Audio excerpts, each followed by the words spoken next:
S.U. Siddiqui एक साहब हैं, 30 साल हंसाते रहे, अब भी जब आ जाते हैं बेतहाशा हंसाते हैं। तशरीफ लाते हैं S.U. सिद्दीकी, आप बिनाका के मेहमान हैं।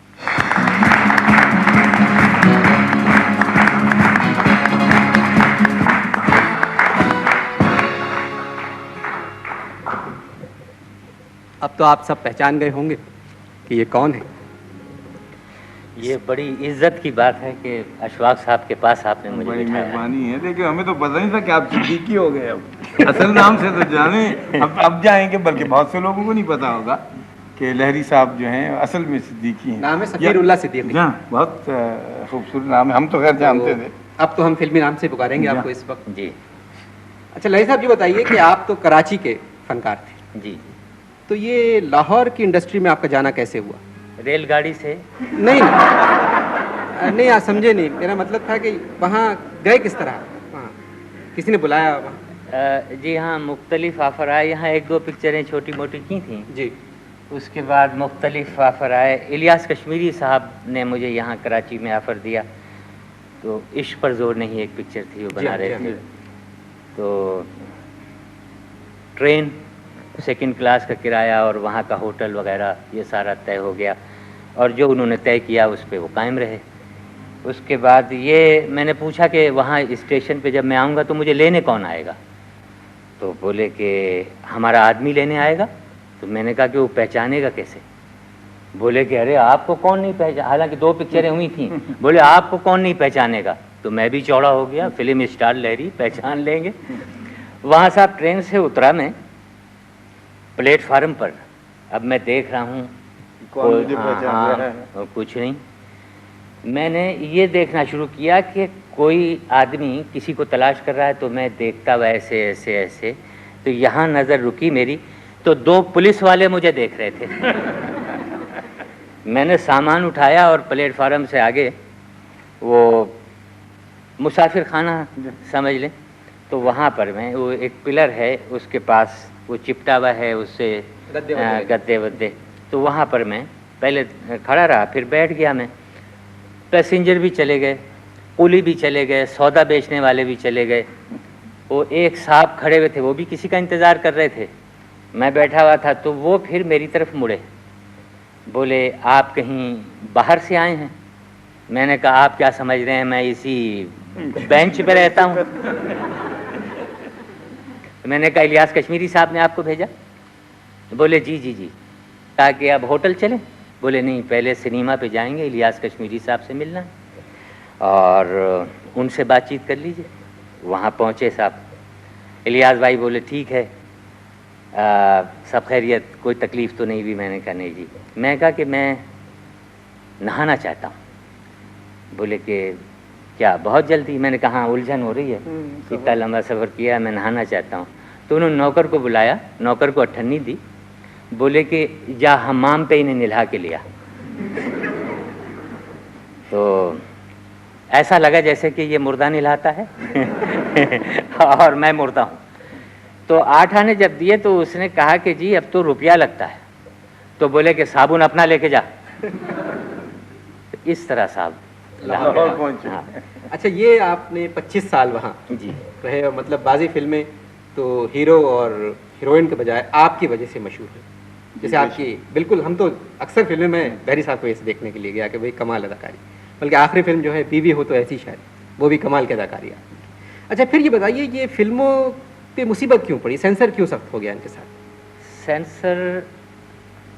सेंसर को ख़ास सख्त नहीं था, मगर ये कि ये 7-8 साल पहले हम लोग फिल्म बनाते बनाते ज़रा ट्रैक से उतर गए थे जी। एक फिल्म हमने बनाई ख़तरनाक, जी हाँ, देखिए सेंसर की आंख खुली थोड़ी। उसके बाद फिर हमने बनाई खानज़ादा जी, सेंसर चौंका। उसके बाद शरीफज़ादा जी, उसके बाद एक और ज़्यादा है जो ज़रा ज़्यादा है।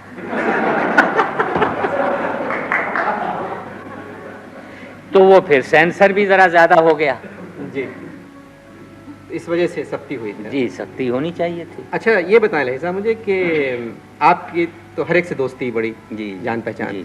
मोहम्मद अली साहब के बारे में कुछ आपका ख्याल? साहब बड़े एहसानात हैं उनके मेरे ऊपर, बहुत जी। अच्छे आदमी हैं, बहुत पुरखुलूस आदमी हैं। नदीम? इज़्ज़त करते हैं वो, जी। इंसान की इज़्ज़त करवाते हैं और खामोश आदमी हैं, वहीद मुराद? टू द पॉइंट आदमी हैं जी। और पढ़े लिखे आदमी, शरीफ आदमी हैं। अच्छा, कुछ इंडस्ट्री के बारे में बताएं मुझे आप।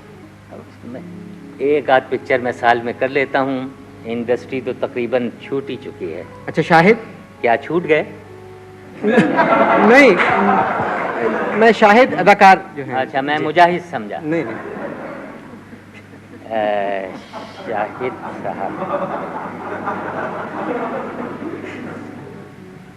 बहुत ही जी। नेक बच्चा है और मेरी तो वो बड़ी इज्जत करते हैं। जब भी मैं सेट पे जाता था वो खड़े हो जाते थे और ये कि जब तक दूसरी कुर्सी ना आ जाए वो बैठते नहीं थे।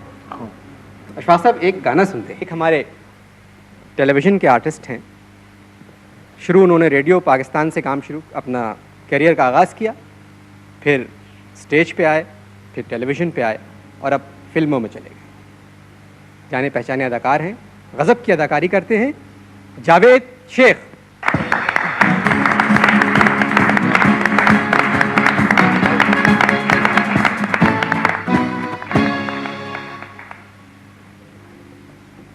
पच्चीस ड्रामों में काम कर चुके हैं, 6 सीरीज़ कर चुके हैं।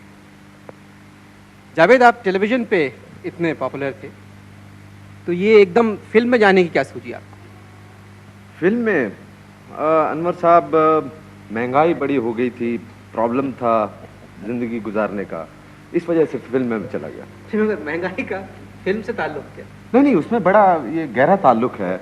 वो ये कि अनवर साहब, जो फिल्म से चेक मिलता है जी। वो जब मैं बैंक में जमा कराता हूँ तो उस पे ज़कात जो है वो कटती है। जी।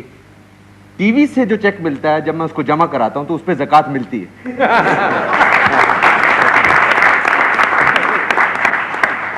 अच्छा जावेद, ये अनकही आपकी सीरीज़ थी लास्ट, जी। तो इसमें आपको मालूम था कि आपकी शादी शहनाज शेख से होगी आखिर में? ये तो मुझे अब भी नहीं मालूम। नहीं, हाँ, क्या? अब तो ख़त्म हो गई सीरीज़। अच्छा अच्छा, जी। वो जी। जी, अच्छा अच्छा। नहीं, उस पे तो बड़े झगड़े हुए। अच्छा, हाँ, तो बड़ी शर्तें लग गई थी उसके ऊपर कि भाई शकील के साथ शादी होगी या आपके साथ? नहीं, कुछ लोग थे वो जो शकील को पसंद करते थे वो चाह रहे थे शकील से शादी हो, जो लोग मुझे पसंद करते थे वो कह रहे जावेद से शादी हो। तो वो खतूत और वगैरह। जो दोनों को पसंद नहीं करते थे जावेद, हैं? तो दोनों को पसंद नहीं नहीं तो वो कह रहे थे बैरों से शादी हो जाए। आपने देखी थी अशफाक साहब ये सीरीज अनकही? देखिए, बहुत जावेद तो मेरे बहुत पेट आर्टिस्ट में से हैं, जो हमारे यंग अच्छा काम करने वाले, मैं बल्कि फ़ख्रिया कहा करता हूँ और बिल्कुल बसलामती होश व हवास कहता हूँ कि हमारे टेलीविज़न के जो अदाकार हैं, लड़के लड़कियाँ, ये इनको आप बड़े सेफली दुनिया के किसी भी एक्टर के मुकाबले में रख सकते हैं, बशर्ते कि आप शर्मिंदा ना हो और ये ना कहें कि देखिए अशफाक साहब कैसी बात कर गए, वही अल्लाह वलायत वालों के मुकाबले में तो नहीं रख सकते ना। टेलीविजन पुराने गानों की खूबसूरती अपनी जगह पे है। जी, ये तो आपने नई तरह नौ निकाली है, बहुत खूबसूरत दोनों ही गाने जिन पुराने कोशिश थे। यही करेंगे कि इस प्रोग्राम में हम उन तमाम गानों को रिवाइव फिर से करें। बहुत जी। खूब, बहुत ही अच्छा। अच्छा लही साहब, पिछले दिनों आपकी आंख का ऑपरेशन हुआ था, जी जी तो इसके बारे में आपने मुझे कुछ बताया था। जी हाँ, वो आँख का ऑपरेशन हुआ, बहुत सी बातें हैं। बहरहाल हॉस्पिटल में मैं लेटा हुआ था बेड के ऊपर, ऑपरेशन हो चुका था, इधर पट्टी बंधी हुई थी और इस आँख से मुझे सही नहीं दिख रहा था। जी। तो मैं लेटा हुआ था तो कंबल मैंने हटाया, मैं जाना चाहता था कहीं, नीचे उतरा तो पलंग के नीचे मैं अपनी चप्पल ढूंढ रहा था, तो उधर से एक साहब आए पलंग के उस तरफ खड़े हुए, तो वो आके, उन्होंने भी ऑपरेशन कराना था आँख का, उन्हें भी कम दिखता था, तो वो आके मेरे कंबल से बातें करने लगे और खैरियत वैरियत पूछी। तो मैंने नीचे से गर्दन निकाली और अपनी चिन जो थी वो मसहरी की पट्टी पे रखी, तो मैंने उन्हें खैरियत बताई। बोले क्या बात है, बहुत दुबले हो गए हैं। हालांकि वो खुद बेचारे टेढ़े हो चुके थे, यानी मेरा जी चाह रहा था कि मैं इनका पुरसा दे दूं अभी। इतने कमज़ोर, खांसते थे तो जैसा ऐसे लगता था स्प्रिंग लगे हुए हैं। तो क्या बात है, बहुत दुबले हो गए। मैं कहा बस ऐसे ही। बोले नहीं नहीं कोई वजह तो होगी। मैंने कहा नहीं जी कोई ख़ास वजह नहीं है। बोले फिर भी ये बहुत ही दुबले हो गए। मैं कहा आज बनियान नहीं पहना है।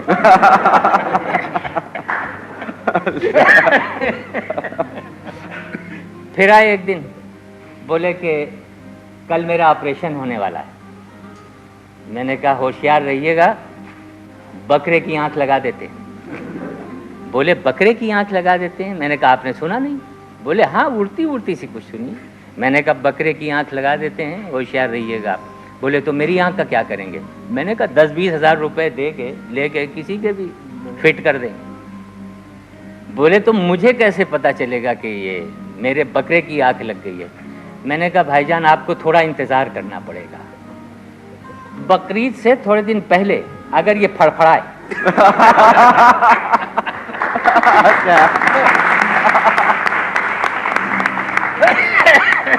तो समझ लें लग गई।